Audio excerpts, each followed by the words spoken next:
Why hello there, responsible booze-loving adult. I'm Benjamin Serwa, and I'd like to show you some information that I've learned on the internet of late about how you can save money drinking alcohol in British Columbia. Now, due to the quite strict and restrictive alcohol regulations in British Columbia, it is quite expensive to purchase beer, liquor, wine, any kind of alcoholic beverage. So for those of us who are budget-minded or who simply want to get the most value out of our money, we're going to look today at the cheapest forms of alcohol that you can purchase in British Columbia, as determined by the formula of price per volume of pure alcohol. Now, I want to be clear that this information is not intended to empower alcoholics to fuel their addiction. This information is intended for responsible adults to use in the way that they so choose, with wisdom and with self-responsibility. If you're coming to this video out of some sense of desperation, I encourage you to call the number that's down on the bottom of the screen and get some help with your problem. There's nothing wrong with needing help when help is available for you. So normally a countdown list would be done from the worst to the best, but I'm actually going to do it in reverse order so that you won't have to watch this video any longer than you have to if you find the thing that's perfect for you. Alright, so now let's begin the top 4 ways to drink cheap in British Columbia. Now, the sources that I got this information from are in the description below. There is a Google Documents spreadsheet that contains this information, and there is also a website called cheapdrinks.ca. The same information available in a bit of a more readable format. But I know that it must be getting fairly popular because number 1 on the list is Andre's Dry, and when I went to my local liquor store to buy Andre's Dry, they were clean out of the stuff. So I decided to pick the close number 2. This is Bright's 74 Apera. Now, Apera is the name that is given to sherry that is not made in the sherry-making region in France, where the EU has determined via international copyright law that we're not allowed to call anything that comes up from anywhere else sherry. The name Apera was stolen from Australia, who ran into the same naming problem, copyright, trademark thing as us. Apera, or sherry as it's actually called, is a fortified wine made from white grapes. It's a bit similar to very strong, very sweet white wine, and it's traditionally in England a drink that women would have before dinner, whereas men would have brandy after dinner with their cigars. For that reason, it has a bit of a girlish reputation and a bit of an old school reputation, which makes it a little unpopular, which might be why it's cheap. People think of it as a grandma's drink, but I don't think that's quite fair. And frankly, if we're talking about cost to value ratio, then we probably aren't worried about what people are going to think about it. And here we go. I'm going to have a little right now. Although there are traditional sherry serving glasses, I find a wine glass actually is a little better because you can actually get your whole nose in it and take in the aroma deeply the way it was intended. Boy, oh boy. Can you ever tell? Well, bottoms up. Woo! That has a bit of a kick to it. This is 20% alcohol that we're talking about. Now, I purchased this bottle, 750 milliliters worth of sherry, for $6.49. And that is a very good deal. If you compare it to the cost of hard liquor, the ratio really works out in your favor with this stuff. Frankly, I don't want to drink any more of this stuff straight. It's a little too boozy for my taste. Maybe I'm a pussy, but I'm already drinking a pussy drink, so I might as well puss out all the way, you know what I mean? So with that in mind, I'd like to introduce you to a cocktail.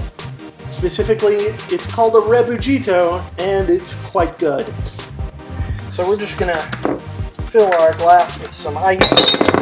I think you know what this looks like. Ooh, excellent! Now I'm going to fill this glass about 1/3 of the way.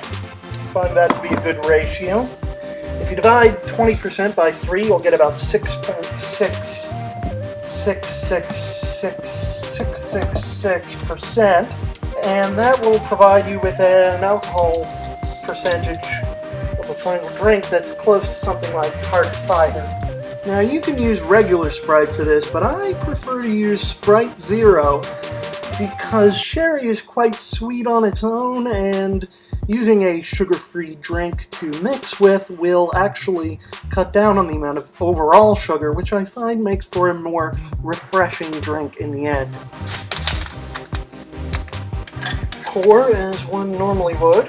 As it is, you can see how the sherry sticks to the bottom. This isn't the kind of drink that you can just not stir. But that said, we don't want to over-stir either, or it'll completely wreck the carbonation of the drink. So what you really want to do is make the ice bob up and down a little bit and displace the sherry throughout the drink. And that's going to help us preserve some of that carbonation. Now we've got this kind of peach-looking beverage. Look at that. And it tastes quite pleasant. You really can't taste booze in there at all. But since this drink is about, 6.66%, alcohol, downing these suckers is mighty easy and has a mighty good effect. In fact, the taste is quite similar to what you might expect out of a wine cooler. Magnificent. But I know you're thinking, you're picturing that old Kids in the Hall sketch about the girl drink drunk, aren't you? Yes. This doesn't strike me as quite manly either. If you are a man and you would like a manlier drink, although I don't really care, well, there's always number 2. Number 2, strong beer. Yes, that name sounds much more manly, doesn't it? Yes, that's a name that just completely inspires a vision of manliness. Not just beer, but strong beer. Oh, I feel like a strong man already just saying it. Now, the brand of strong beer that everyone knows is Colt 45, and I'm here to tell you that you should not drink Colt 45. Everyone that I know that has ever imbibed a Colt 45 has 2 words to say about the experience: never again. And there's no reason to drink Colt 45, because Colt 45 is priced exactly the same as other strong beers that are brewed right here in Canada instead of in the United States. Now, the United States doesn't classify a drink as a strong beer. They call it a malt liquor beverage.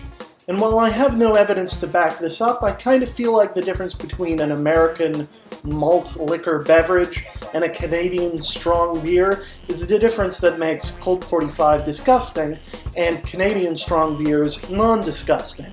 Now, I've tried 3 strong beers in my life, and yes, Colt 45 is one of them, and the other 2 I found to be much more pleasant experiences. But the one I happen to have on hand right now is Molson Black Label Supreme. This beer comes in a 6-pack for approximately $7.69, and the beauty of it is that it is 8% alcohol. Yes, an ordinary beer floats somewhere between 4 and 5.5%, but Molson Black Label Supreme and other strong beers clock in at a full 8.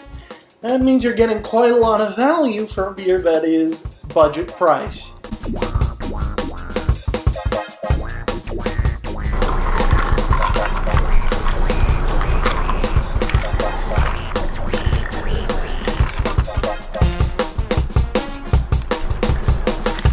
Yay, I drank it. It's done.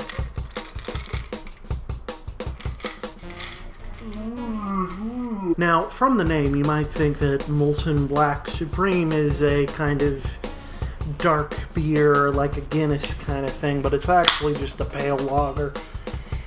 A blonde, if you will.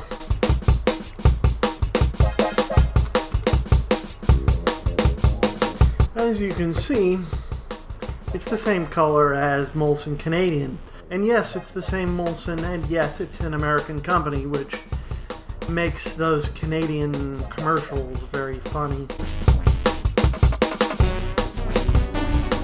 Now, if you know a home brewer, and a lot of you do, you might have heard the story that almost every home brewer tells about how they once decided that if they were going to make beer, they should make it like 10% alcohol and get a better value out of their time. And then it worked, but it was disgusting. And the reason that it was disgusting was because it was 10% alcohol, and the taste of wheat and hops and barley and such is not quite enough to cover that up. And while 8% alcohol beer isn't quite disgusting, it's also not quite terrific at hiding the taste of booze. You can definitely taste the difference. But I have a way around that little eventuality, and it's something that I like to call a Saskatchewan red eye, although it's also called bloody beer, red beer, and other things under different names. In Mexico, it's often called a michelada, although I'm probably pronouncing that horribly wrong. Yes, tomato juice. It's that simple.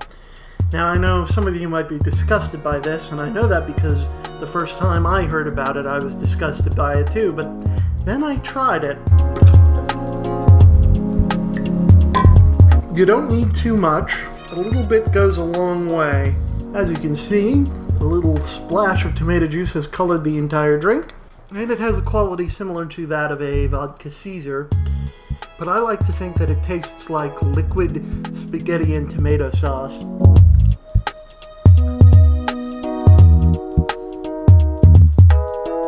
And somehow, all of that boozy flavor is just gone. In fact, all of the bad taste you might get out of a beer is gone. Now, this methodology is my favorite when it comes to cheap beer because it just makes it so much more drinkable. And that's the top two, and I'm pretty confident that you're either going to want to drink one or two or both. But we still have two more to go for, so if you're not happy by now, keep watching. Number 3, cider.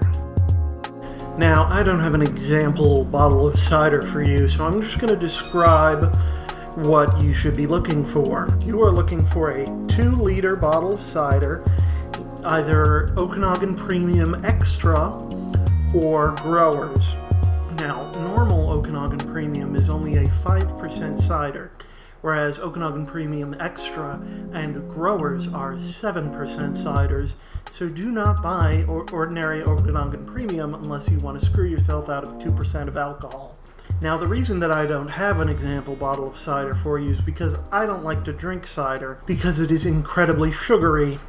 Now, whereas I might complain in one direction about the regulation of alcohol in British Columbia, I'm going to complain in the other direction, whereas I feel there is not enough regulation because they don't have to tell you how much sugar is in the drink when you buy it on the bottle. Any ordinary soft drink or any other beverage, you would have to list the ingredients on the bottle and also list all of the nutritional information. But suddenly, if you put alcohol in it, or if you release an alcoholic beverage, you don't have to say shit about shit. Frankly, I think if people knew how much sugar was in cider, they wouldn't buy it as often. The fact is, it's just as sugary as Coke or Pepsi, and whenever I drink Coke or Pepsi, it tends to give me a sugar stomachache. Now, there is a flavor of Grower cider called Extra Dry Apple, and theoretically, the word dry should mean that there is less sugar in it, but because they don't actually have to tell you how much sugar is in it, who knows. However, if you were going to drink cider, I would recommend that one. But hey, it is a lot less fuss than the other previous two options. I mean, cider. Pour it in a glass, drink it. You don't have to make a cocktail, you don't have to pour tomato juice in it, you just drink it. And I could see how that would be appealing for some people. So that's option number 3.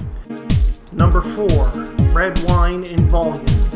Now, this isn't going to be practical for you or I, probably, but there is another option for cheap drinking in BC, and it is red wine, but you're going to have to buy it in 16-liter volumes. Go to bcliquorstores.com and click on wine, and then filter the results, first by price and then by volume, and then sort those results by price. you'll be able to see all the wines that you can purchase in 16-liter volumes for only $107. That breaks down to about $6.68 a liter. Yes, that's a lot of cheap wine, but I can't imagine wanting to buy 16 liters of red wine. I mean, drinking the same red wine for 16 liters, cheap red wine too, I just can't imagine it. Now, if you very thoroughly sanitized old wine bottles with bleach in your sink and you purchased brand new stoppers, then you might be able to give away some of this wine as a gift or sell it to your friends. But that's a bit of a stretch, to be honest. So that's it. That's how to drink cheaply in British Columbia. I hope you've enjoyed this information and have a wonderful evening.